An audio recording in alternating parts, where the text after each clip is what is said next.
Nongeye ko ikaze inshuti bakozi ba Pilot News TV aho muherereye ku isi hose. Uyu munsi tugiye kwinjira mu mizi y'ikibazo kimaze igihe kinini gihangayikisha akarere k'ibiyaga bigari, by'umwihariko uburasirazuba bwa Repubulika ya Demokarasi ya Congo. Tuvuge ku ntambara zikomeje, tuvuge ku mahoro asa n'ayabuze ndetse n'imishyikirano yasaga n'iyahagaze burundu. Ese waruzi ko nyuma y'amezi menshi yuko imishyikirano yari iri gucumbagira, bamwe bagatangira guta icyizere, ubu noneho amaso yose y'amahanga yerekejwe mu gihugu cy'Ubusuwisi? Nibyo koko, guhera kuri uyu wa mbere intumwa za leta ya Kinshasa ndetse n'abayobozi b'ihuriro rya AFC M23 bagiye guhurira mu Busuwisi. Iyi si imishyikirano isanzwe n'igerageza rya nyuma rikomeye ryo gushaka uko umwuka mubi warangira, nyuma y'uko imishyikirano yiduha ibaye amasigara cyicaro. Isesengura ryimbitse tugiye kurebera hamwe mu buryo urambuye kugira ngo twumve neza uburemere bw'ibi biganiro. Reka dusubire inyuma gato turebe ishusho y'uko ibintu bimeze kugeza ubu. Kuva mu ntangiriro z'ukwezi kwa Gashyantare uyu mwaka, umubano n'ibiganiro byari byaracitse burundu hagati ya leta ya Congo iyobowe na Felix Tshisekedi ndetse n'ihuriro rya AFC M23 riyobowe na Colonel Nanga. Nta ruhande rwavugisha Burundi, ariko ubu bakaba bateganyije gukora igikorwa gikomeye cy'imishyikirano izamara iminsi 5 yose yikurikiranya ahantu hatatangajwe neza mu gihugu cy'Ubusuwisi. Ku meza y'ibiganiro hari ingingo 3 zikomeye cyane kandi zishyushye zizibandwaho. Hari uburyo bushya bwo kugenzura ishyirwa mu bikorwa ry'agahenge, hari ukurikura imfungwa z'intambara zafashwe n'impande zombi, ndetse no gufungura ibyihutirwa inzira z'imfashanyo ku baturage bababaye. No kuvuga ngo gufungura byihutirwa izi nzira z'imfashanyo ku baturage bababaye cyane cyane mu ntara za Kivu. Kinshasa yizeye cyane igitutu cya Leta Zunze Ubumwe za Amerika ndetse n'intwaro zayo nshya zo mu kirere kugira ngo ibashe gupfukamisha inyeshyamba. Inyeshyamba nazo zikomeje gusaba ibintu leta ya Kinshasa ibona ko bidashoboka habe na gato gushyirwa mu bikorwa mu rwego rwa politiki. Igikomeye cyane kigomba gusobanurwa n'impamvu y'imishyikirano yimuriwe mu Busuwisi ivanwe mu murwa mukuru wa QATAR ari wo Doha.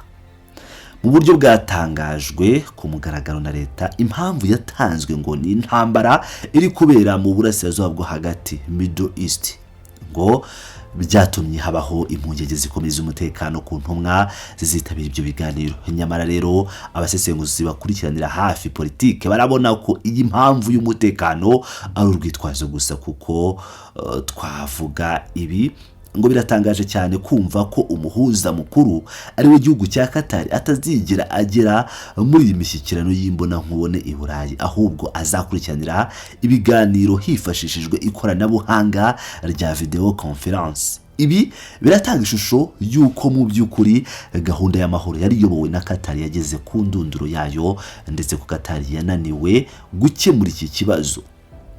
Kugeza ubu amasezerano 2 yonyine niyo yari yarasinywe hagati ya leta ya Kinshasa n'inyeshyamba ajyanye no kurekura imfungwa n'uburyo bwo kugenzura agahenge, ariko kugeza na n'uyu munsi ntiyigeze ashyirwa mu bikorwa na gato. Ibindi byose byagumye ari amagambo gusa.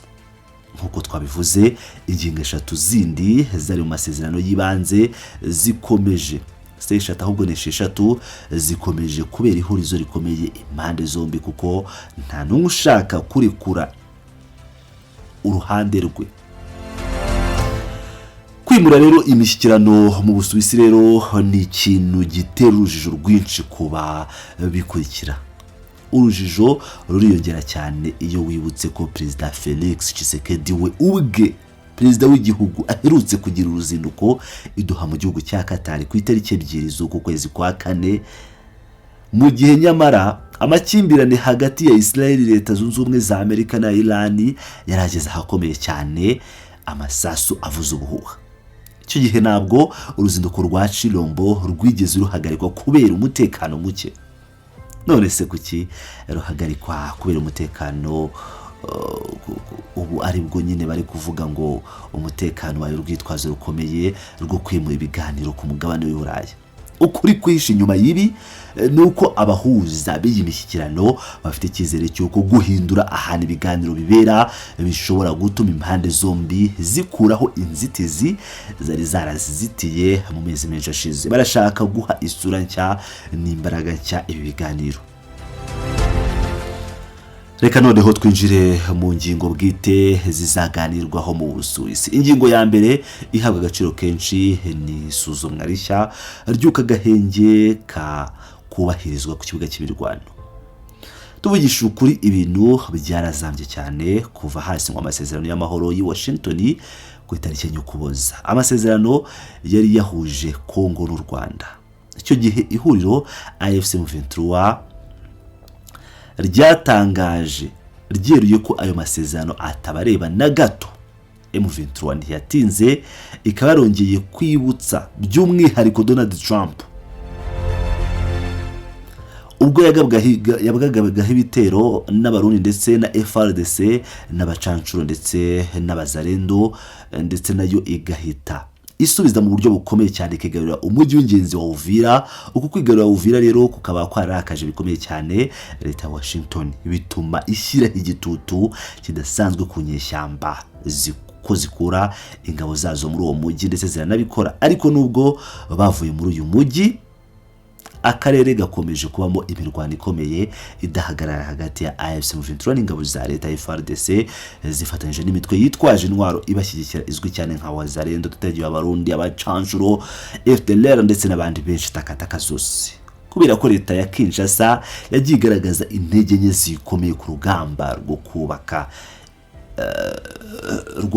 rwo kubutaka, urugamba rwo kubutaka imbere y'inyeshyamba, yafashe icyemezo cyo guhindura amayeri y'intambara yibanda cyane ku mirwano yo mu kirere yifashisha indege zitagira abapilote arizo za drones.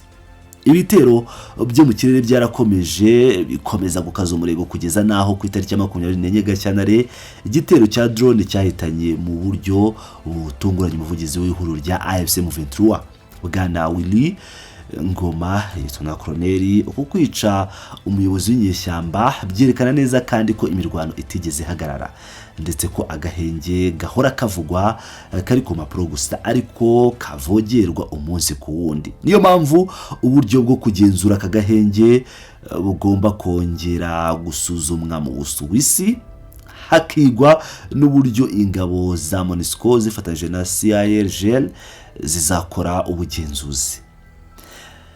Mbere y'imishyikirano, AFC M23 yasohoye itangazo ryamagana leta ya Kinshasa ishinjwa gukomeza kumisha ibisasu mu gace ka Minembwe gatuwe n'abanyamurenge, bityo igahonyura amasezerano y'agahenge bidasubirwaho. Ingingo ya kabiri zatuma intumwa zizindukira ku meza y'ibiganiro cyangwa zizindukira ku meza y'ibiganiro uyu munsi, na cyane ko uyu munsi twabateguriye inkuru ari wo munsi ibiganiro bigomba gutangira tariki 16. Ni ikibazo gikomeye cyo guhererekanya imfungwa zafashwe ku rugamba. Leta ya Kinshasa ifite abantu yafashe, inyeshyamba za AFC M23 nazo zikaba zifite abandi. Ariko rero ikibazo cyabaye ingorabahizi cyane, nta ruhande na rumwe rurumvikana n'urundi ku mubare w'imfungwa zigomba kurekurwa cyangwa se amazina yazo bwite, nubwo ibi byose biri gukorwaho n'umuryango wa Croix Rouge. Twabibutsa ko mu kwezi kwa Werurwe gushize AFC M23 yatangaje ko irekuye imfungwa z'intambara zigera ku 5,000, ariko sibyo byabaye igisubizo cyangwa byatanze umusaruro. Oya, Kinshasa yahise yamagana icyo gikorwa yivuye inyuma, ivuga ko izo mfungwa ari uruvangiterane rw'abasirikare ba FARDC n'abarwanyi ba wazarendo bitari mu masezerano.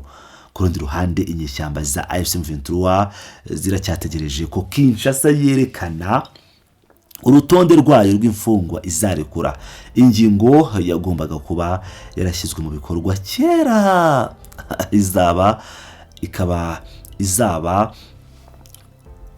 inyamibwa cyangwa inkingi ikomeye cyane muri ibiganiro. Indi ngingo ya gatatu ikomeye ireba ubuzima bw'abaturage benshi bari mu kaga, n'uburyo bwo kugeza imfashanyo ku bavanwe mu byabo mu ntara za Kivu y'Amajyaruguru n'iy'Amajyepfo. mu nama yabereye i Paris mu Bufaransa yarebaga ibibazo byo mu karere k'ibiyaga bigari yabaye mu gihe cy'itumba ryo mu mwaka wa 2025 hari hatangajwe n'ibyishimo ko ikibuga cy'indege cya Goma kigiye kongera gufungurwa kugira ngo cyorohereze kuzana imfashanyo. Perezida Emmanuel Macron yari afite icyizere kinini cyane kuri uwo mwanzuro, ariko icyo cyizere cyayoyotse mu buryo bukomeye cyane ubukeye bwaho ubwo M23 yasoraga itangazo rikomeye ivuga ko icyo kibuga cy'indege cya Goma kiri mu maboko yabo bwite kandi ko batazagifungura vuba nk'uko abandi bari babitekereje, na cyane ko M23 itari yaraganirijwe cyangwa itari yanatumiye muri iyo nama yo gufungura iki kibuga cy'indege. Muri imishyikirano rero yo mu Busuwisi abantu benshi bafite amatsiko yo kureba niba kuri iyi ngingo hazabaho intambwe ifatika igamije gutabara abaturage bari gupfa urusorongo. Uretse izo ngingo eshatu hari izindi ngingo eshanu zari mu masezerano nazo zitegereje umuti ariko zikaba zarananiranye. Impamvu zananiranye nuko zivuga ku bintu biremereye bitavugwaho rumwe na gato n'impande zombi. Kugarura ubuyobozi bwa leta mu duce twafashwe n'inyeshyamba, amavugurura mu nzego z'ubuyobozi, hari imiyoborere y'igihugu, hari gahunda z'umutekano, hari gushyira intwaro hasi ku nyeshyamba, hari ikibazo cy'ubwene gihugu ndetse no gucyura mu nzu n'abakuwe mu byabo. Muri iki gihe inyeshyamba za M23 nizo zifite ijambo rikomeye ku kibuga, zikaba zisaba ibintu bikomeye cyane nko guhindura imiyoborere y'igihugu cyangwa gushyiraho ubutegetsi bwa leta zigenga, ibyo bita système fédéral. Ibi bintu leta ya Kinshasa iyobowe na Felix Tshisekedi Tshilombo Fachibeto ntishobora kubyemera na gato.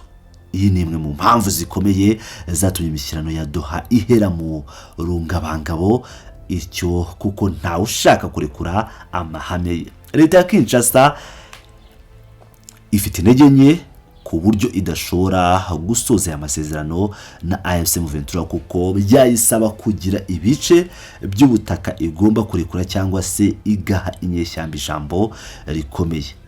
Ibyo byaba ari ikiguzi kinini cyane mu rwego rwa politike kuri Perezida Fachibeto, bishobora no kumutakariza icyizere mu baturage Congo babona ko yagurishije ubusugire bw'igihugu.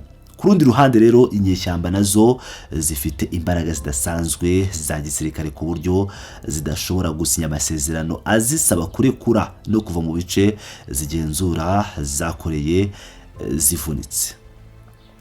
Iki nicyo gituma Kinshasa yanga gukomeza gushyikirana yivuye inyuma mu gihe M23 yo ikina umukino wo gutinza igihe cyakugura igihe kugira ngo ikomeze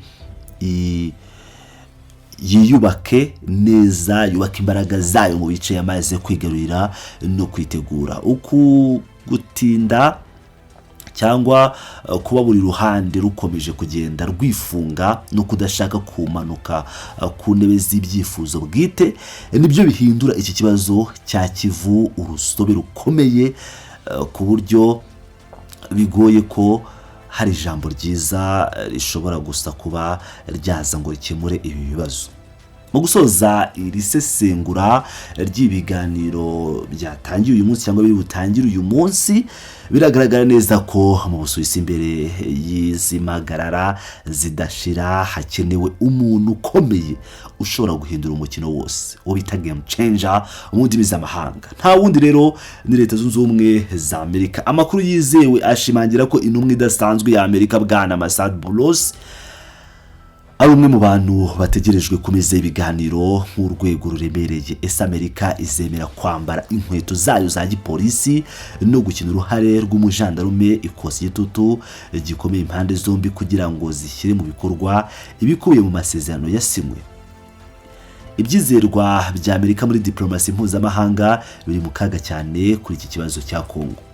Biramutse binaniranye no muri uyu umuzenguruko mushya wo mu Busuwisi, byaba ari igisebo gikomeye ndetse no gutsindwa kwa Amerika ku mugaragaro mu ruhando rwa politike nyafurika. Reka tubitega amaso, iminsi 5 y'ibiganiro izerekana niba koko hari icyizere gishya cy'amahoro arambye ku baturage ba Congo, cyangwa niba imikino ya politike igiye gukomeza nk'ibisanzwe, cyangwa niba batagiye kuzabica hejuru bagakemura ikibazo bakandamije M23 nk'uko bari kubikora ku Rwanda na Repubulika ya Demokarasi ya Congo, nyine bagakandamiza u Rwanda bagasa nkaho batetesha Congo. Ibi bigatuma n'ubundi ikibazo gishobora no gukemurwa mu gihe cy'igihe gito, ariko mu myaka 10 cyangwa 15 iri imbere ikibazo kikazongera kikagaruka gikomeye nk'uko byabaye muri 2013 bikongera bikagaruka muri 2021 kugeza amagingo aya.